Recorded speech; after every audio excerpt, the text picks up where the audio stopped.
प्राथमिक उपचार की बात कर रहा हूँ, फर्स्ट एड। अब कारण है कि जब आप स्वरोजगार करते हैं, एंटरप्रेन्योर बनते हैं, फॉर्म खोलिएगा तो आपको फॉर्म में क्या है, फर्स्ट एड का रखना जरूरी है। और आज के डेट में देखिए कोई भी प्रतिष्ठान, छोटा मोटा दुकान भी खुल रहा है तो उसमें फर्स्ट एड रखना अनिवार्य हो गया। तो आप बकरी फार्म रखिएगा तो भी वहां मान लीजिए आप काम करते हैं, आपके कर्मचारी काम करते हैं, तो उसके लिए फर्स्ट एड की आवश्यकता होती है। अब क्या है, यही चीज क्या है, अभी आपको ये सिलेबस में शामिल किया गया न्यू सिलेबस में। अब फर्स्ट एड का मतलब ये होता है कि प्राथमिक उपचार। प्राथमिक उपचार क्या है? प्राथमिक उपचार वो तात्कालिक सहायता है, तुरंत तात्कालीन वो सहायता है जिसमें किसी भी घायल, किसी भी बीमार व्यक्ति, किसी भी दुर्घटनाग्रस्त व्यक्ति को तुरंत सहायता दी जाए, प्रारंभिक उपचार दी जाए, जिससे कि मान लीजिए इंटरनल ब्लीडिंग हो, उसे मान लिया जाए सीपीआर का जरूरत हो। अभी सीपीआर करके आप लोग को दिखलाएंगे कैसे सीपीआर दिया जाता है, ये हो, या करंट लग गया उसमें भी सीपीआर दिया जाता है। आपके फॉर्म पे काम कर रहा है, मान लिया बिजली का तार कटा था तो वो फर्स्ट एड में आता है कि तुरंत आपको सीपीआर देने की व्यवस्था हो। फॉर्म में है, मान के चलिए कट पीस था, जानवर दे रहा था, सट गया, मार दिया करंट, उसको करंट मार दिया तो वो सुस्ता अवस्था में चला जाता है, तो हार्ट बीट उसका क्या होता है, बंद होता है। तो हम सीपीआर देके तुरंत उसको फंक्शनल कर सकते हैं। तब तक ये करना है, तब तक लगे कि वो स्थिति सुधार ना हो, तुरंत स्पेशलिस्ट माने जो इसके जानकार विशेषज्ञ हो, डॉक्टर हो, उसके पास जब तक वो पेशेंट पहुंच ना जाए तब तक प्राथमिक उपचार की आवश्यकता होती है। अब कारण क्या है, प्राथमिक उपचार के उद्देश्य क्या है? प्राथमिक उपचार के उद्देश्य क्या है? भाई सबसे पहला हमारा उद्देश्य क्या होता है, जीवन की रक्षा। किसकी जीवन? भाई जिसके साथ ये घटना हुआ है, मतलब उद्देश्य यही है कि उसकी लाइफ बच जाए, उसके जान की हानि ना हो, मतलब उसका जान ना चला जाए, क्योंकि जीवन में लाइफ ही एक ऐसा अनमोल चीज है कि दोबारा नहीं मिल सकता है। कारण एक बार गया तो आएगा नहीं, तो भाई उद्देश्य यही रहता है कि किसी की लाइफ सेफ हो जाए, लाइफ सेफ हो जाए, पहला उद्देश्य यही है। दूसरा, स्थिति को बिगड़ने से रोकना। कारण है कि भाई मान लिया जब टूट गया है, फूट गया है, ब्लीडिंग हो रहा है, इतना में ब्लीडिंग निकल जाए कि भाई उसकी स्थिति बिगड़ जाए, तो मान लो चला खून की कमी के कारण उसकी मृत्यु हो गई, तो उसमें हमसे जो प्रारंभिक फर्स्ट एड में बताया कॉटन रखना है, आप उसमें जो बैंडेज रखते हैं भाई, उसमें एंटीसेप्टिक लेके बेटाडीन वगैरह जो भी आप फर्स्ट एड में जरूरी प्रारंभिक उपचार में रखते हैं उसके साथ दे करके हम बांध देते हैं। नहीं है तो भाई कुछ नहीं है, तो ब्लीडिंग ज्यादा हो रहा है तो फिटकिरी जानते हैं ना? Yes sir. हाँ, फिटकिरी ले लीजिए और फिटकिरी को पानी में घोल दीजिए, मैंने पहले पानी में ऐसे कीजिए ना, थोड़ा सा पानी ले लीजिए, घोल दीजिए, और उस पानी को उसके ऊपर से घोल दीजिए ना, तो ब्लड को काफी हद तक रोक देगा। देखिए ना, अभी पूरा कट गया, तब तो वहां जोड़ना पड़ेगा, उसको सटा करके और कस के। दूसरा क्या, कस के बांधने के पीछे कारण में कभी भी लोग क्या होता है, कटा यहाँ से, मान लिया जाए यहाँ से कटा तो दोनों तरफ से ब्लड का संचार, तो सबसे पहले इधर से हो रहा है, तो यहाँ तो बांधिए, उसके पहले भी कस के बांध दीजिए कि नस का क्या होगा, प्रेशर हो जाए और ब्लड इधर इससे ना ब्लड सर्कुलेशन न करे, और तात्कालिक जितना कम समय में अविलंब होते हुए उसे कोई भी निजी जो अस्पताल मिले जहां इसके विशेषज्ञ हो, वहां पे इसको ले जाकर करके बेहतर सुविधा देना मिले। और दूसरी उद्देश्य होता है कि वो व्यक्ति जल्दी से जल्दी उसको मदद, ठीक होने में मदद मिले। मतलब क्या, हम जल्दी अगर उसे हॉस्पिटल पहुंचाते हैं तो वो ठीक होने में मदद मिलता है, ये उद्देश्य है। आगे चलते हैं हम लोग। प्राथमिक उपचार, उपचार के मुख्य सिद्धांत क्या है? मुख्य सिद्धांत क्या है भाई? डी से डेंजर का मतलब खतरा। पहले सुनिश्चित कर ले कि घायल व्यक्ति अपने आप, स्वयं और अन्य लोगों के किसी भी खतरे को ना हो। जैसे मान के चलिए कि बिजली का तार गिरा है, मान लो दूसरे को बचाने जा रहे हैं, तो मान लिया जाए कि बिजली का तार वो सटा हुआ है, आप दूसरे को बचाने चल गए, सोचे ना समझे चल गए बचाने, तो आप भी चिपक गए उसमें। तो पहले सुनिश्चित कर लेना है कि खतरा किस तरह का खतरा है। मान लिया जाए कोई गिरा है, अब मालूम चला उसको उठाने जाने में कोई आप ही को ठोक के चल गया, तो अब आपको उठाने वाला आदमी चाहिए नहीं, तो मदद, डेंजर, खतरा को भाप लेना है और देख लेना है कि भाई वहां हम दूसरे को जब मदद करने जा रहे हैं तो हमारे ऊपर तो कोई फिर खतरा नहीं है ना, मतलब मालूम चला दूसरे को बचाने में हम ही चल जाए, तो ऐसा भी मदद नहीं होना चाहिए, ठीक ना। आर से रिस्पॉन्सिबिलिटी, प्रतिक्रिया, रिस्पॉन्सिबिलिटी नहीं, रिस्पॉन्स, आर से रिस्पॉन्स, प्रतिक्रिया। घायल व्यक्ति को हल्के हिलाए, पूछे, आप सुन सकते हैं, मतलब पूछिए, आप हमारी बात सुन सकते हैं, बोलना कोई जरूरी नहीं है, आप सुन सकते हैं तो इशारा से आप बताइए कि हम सुन रहे हैं, बोल रहे हैं, तो लगता है कि आदमी होशो हवास में है, तो उसे आगे की प्रक्रिया देना चाहिए, मतलब प्रतिक्रिया लेना चाहिए। दूसरा, यदि वायु मार्ग एयरवे, यदि कोई व्यक्ति अचेत है या वायु मार्ग बोलते हैं, मतलब इसका मतलब ये होता है कि यदि कोई व्यक्ति अचेत है और उसकी गर्दन सीधी करे और मुंह को जांचे कि कोई रुकावट तो नहीं है। मान के चलिए कि मान लिया जाए तो सांस लेने में वायु मार्ग मतलब है कि पहले देख लेना है गर्दन सीधा करके, ऐसा तो नहीं ना है कि कोई तरह का दिक्कत आ गया और सांस लेने में दिक्कत हो रहा है, और सांस लेने में उसे दिक्कत हो रहा है तो क्या करना है, सांस उसको क्या करना है, ब्रीथिंग करना है। ब्रीथिंग करना है किसी व्यक्ति का छाती की गति, सांस ले गति को और सांस लेने की आवाज को जांचिए, कान लगा के उसके सीने में चेक कीजिए।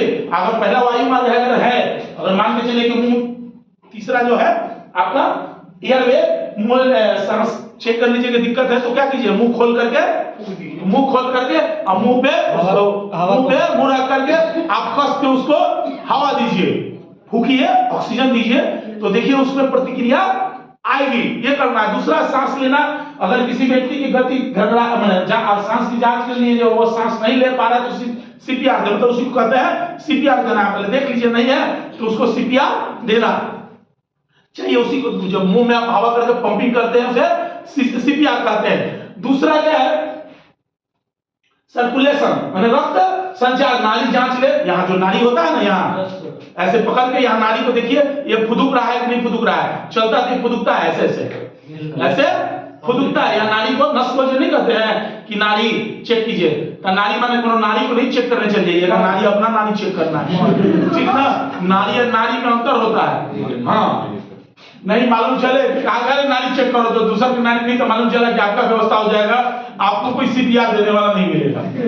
यदि जरूरी हो तो छाती दबा, मतलब रक्त संचार बनाए, मतलब इसको, मतलब सांस देने के बाद इसको पुश करना है, करके अभी दिखलाते हैं आप लोग को, पहले नोट कर लीजिए। मान लिया जाए कहानी खत्म करो, अब अगर कोई गिरा रहेगा तो उसको पहले तो उठाना है और उठा करके ऐसे टांग देना है। अब कारण क्या है, इस तरह से इस पे लिटा देना है, और लिटाने के बाद पहले तो देख लेना है कि क्या सांस की गति चल रही कि नहीं। अगर सांस चलता है तो ऐसे हम उंगली जांच करें, चेक, उंगली इसके नाकों पे हम लगा कर चेक करते हैं कि सांस चल रहा है कि नहीं। उसके बाद नहीं है तो ऐसे हम सीने पे ऐसे कान लगा के देखेंगे तो इसके हार्ट बीट का पता चलता है, लगता है कि नहीं ये इसकी सांस गति नहीं चल रही है, नहीं, इसको सांस लेने में दिक्कत हो रहा है। ऐसे कोई व्यक्ति अगर उस हालत में रहेगा तो मुंह खुलता नहीं है, तो खोलने का तरीका क्या है कि ऊपर ऐसे करके ये पोर्शन है ना, जबड़ा को ऐसे धर के दबाइएगा तो मुंह खुल जाएगा, तुम ढीला रहो नहीं जाता। और ऐसा करके और इसमें मुंह को डाल करके सांस देना है, फूकना है, इसको बोलते हैं सीपीआर देना। दूसरा, उसके बाद लगता है कि इसके ब्लड का संचार कम है, तो ब्लड का संचार पूरे बॉडी में कौन पढ़ाता है, हार्ट जो होता है ना, ये पंप करता है, ये हमारा पंप है सभी जगह करने का। तो इसके लिए क्या करेंगे, ऐसे पकड़ के सीने को कस के, अब इतना कस के नहीं दबा देना है बाती टूट जाए, हड्डी टूट जाए, मतलब सहारा से, लेकिन और सीने को कस के ऐसे से पंप हम करेंगे, ठीक ना।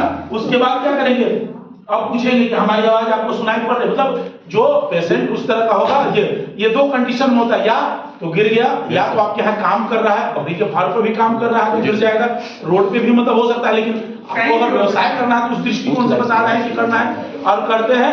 या मान के चलिए आपके यहाँ कहीं कटपीस था, बकरी में मान लिया जब ठंडा का दिन है, बॉल लगा रहा था, बेचारा कनेक्शन कर रहा था, कर्मचारी मार दिया, करंट भड़ाक दे गिर गया, तो जो गिरता है वो शुद्ध हो जाता है, ठीक है ना। दूसरा ध्यान रखिएगा, कभी भी अगर किसी को बिजली की झटके लगे, दोनों चीजों में उठाने में अंतर है। जिसका एक्सीडेंट हुआ उसको उठाना आसान है, कभी भी उठा सकते हैं, लेकिन अगर जिसको बिजली का झटका लगा है तो आप जब छूने जा रहे हैं तो आपके पास ये नहीं कि खलिया पहले दौड़ गए, पहले चप्पल या नीचे, मतलब अर्थ कनेक्शन नहीं, तो क्या होता है कि जो झटका इस व्यक्ति को लगा है वो जो संचार कर रहा होता है। जब आप छुइएगा तो हो सकता है कि आपको स्पर्श करने के बाद नीचे से अर्थ की वजह से वो झटका आपको भी महसूस हो सकता है, तो कुछ देर के तक रहता है। लेकिन जब आप नीचे से अर्थ, इसीलिए बोला जाता है कि चप्पल पहन के मन अर्थ बहुत ज्यादा चीज करता है, तो आप पे प्रभावित नहीं होगा। अब तब आप उसको ये कर पाइएगा ना। दो चीज होता है, सबसे पहले यही होता है, जितना इसको पंप कीजिए, दो चीज, सांस, यही दो चीज होता है जीवन रक्षक में। पहले मुंह खोल के जितना हवा दीजिए और इसको पंप कीजिए। Yes sir. ठीक ना। और जैसे ही लगे कि ये थोड़ा सा नॉर्मल स्थिति लगा कि नहीं अब ये ठीक है, तो तुरंत इसको उठा कर करके किसी भी गाड़ी में उस, अगर मान लिया जाए एम्बुलेंस की व्यवस्था हो जाए तो अच्छी बात है। अगर एम्बुलेंस की व्यवस्था नहीं है तो रोड अधिनियम के अनुसार भी आज की डेट में ये बताया गया है कि आप उस समय ये मत सोचिए कि हम ट्रिपल बेड, क्योंकि भैया को तो चलाएगा, इसको पकड़ कर नहीं, आपके पास मोटरसाइकिल, आपको ऐसे जगह पे बाइक से ले जाना है, कुछ नहीं है। तो ये चिंता नहीं कीजिए कि हम विदाउट हेलमेट है कि हेलमेट लगाए, क्योंकि भैया हमें हेलमेट लगाएंगे तो मालूम चला कि इसका हेलमेट लग गया।